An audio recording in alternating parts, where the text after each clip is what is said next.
Okay, the difference that we have with this example that I'm going to work is the fact that you have two different terms that have radicals. So we will have to do a little bit more work on this one than what we did on that last one. Of course, the last one I did had equal to 0 over here. So since we have another number, that's what complicates it a little bit. You still want to get one of these radicals by itself. So what I'm going to do is take this plus square root of x plus 2 and move it over here to this side, which would mean then I need to subtract it. Okay, so I'm going to have the square root of 3 minus x equals 3 minus the square root of x plus 2. Okay, once you have one of your radicals by itself, then you're going to want to square both sides.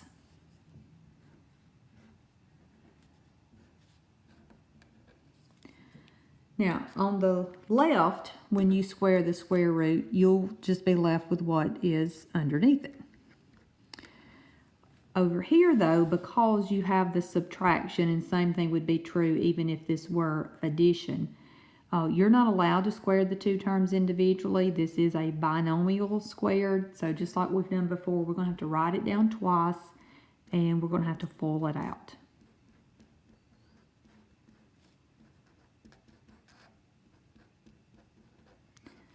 Okay, so starting with the 3, we need to multiply that times both terms. All right, so first step, of course, is just 3 times 3, so that's going to give us 9. Now, when I do 3 times negative square root of x plus 2, then I just get negative 3 square root of x plus 2. Don't take the whole number of 3 and multiply it. It's not like the distributive property. Okay, next, I now take the second term and multiply it with it. So I have negative square root of x plus 2 times 3, so I have a negative 3 square root of x plus 2. And last, you have a negative square root times this negative square root. So first of all, I know it's going to be positive just because it's a negative times a negative. But if you have the same square root times itself, then you're just going to end up with what's underneath it, okay? All right, so that actually, we get rid of one of our square roots because we don't have the square root over the 3 minus x anymore, but we still have the square root over the x plus 2. So what I'm going to do next is work on getting this square root on one side by itself, okay? Now, I will be able to combine these together. So a negative 3 square root minus 3 square root is going to give me a negative 6 square root. Now, in that same step, the other 3 terms, which would be the 9, the plus x, the plus 2, you want all 3 of those terms moved to the other side. So you want to get rid of them over here and, of course, put them over here. So that means you got to subtract the 9, subtract the 2, but you also have to subtract this x. Okay, now let's, combine the like terms. So if I do 3 minus 9, I get negative 6. Negative 6 minus 2 gives me negative 8. And then I have negative 1x minus 1x, which is negative 2x. Okay, so now that I've combined, the two radical terms here, what I want to do is now work on getting rid of this square root symbol. So I'm going to square both sides again.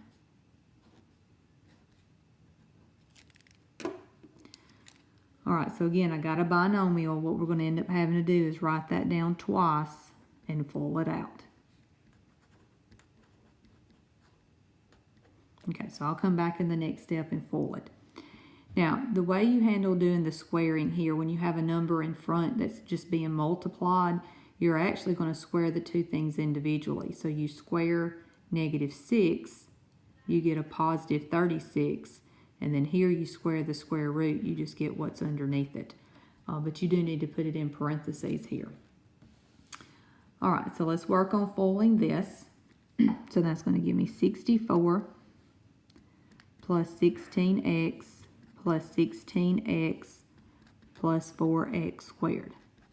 And go ahead and distribute your 36. So that'd be 36x plus 72. Okay. Now, since I do have a, this would be a quadratic equation, then you do need to set it equal to 0. So I'm going to get 0 on this side, which means I need to subtract the 36x and subtract the 72. Okay, let me scoot down a little bit. Okay, so I'm going to write down my squared term first. I've got the 4x squared. Now I need to do 16 plus 16 minus 36. So that's going to give me a negative 4x. And then 64 minus 72 is going to give me a negative 8. Okay, so now we need to work on factoring this. I do have a GCF of 4, so I'm going to take out the 4.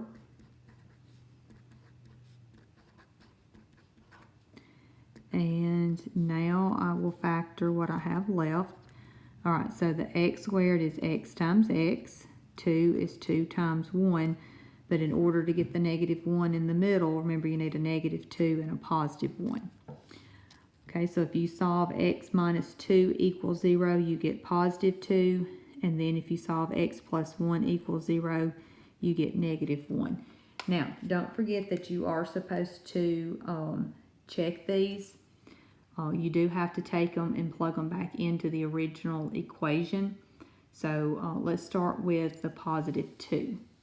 Okay, so if I were to plug in positive 2, 3 minus 2 is 1, square root of 1 is just 1. And then I also have to substitute the 2 here. So 2 plus 2 is 4. Square root of 4 is 2. So actually what you end up with, this ended up being a 1, this ended up being a 2, so 1 plus 2 does give me 3. So that means that this answer will check. Okay, so now you've got to take your negative 1. Okay, so if we substitute in here a negative 1, 3 minus negative 1 is positive 4. Square root of 4 is 2. Okay, then here negative 1 plus 2 is positive 1. Square root of 1 is 1. Okay, now remember, this was 2. Okay, so then again, you end up with 2 plus 1, which is also going to give you 3. So in this case, both of your answers actually check. So as I told you before, it's possible that, both check, neither one may check, and it may be one checks and one doesn't.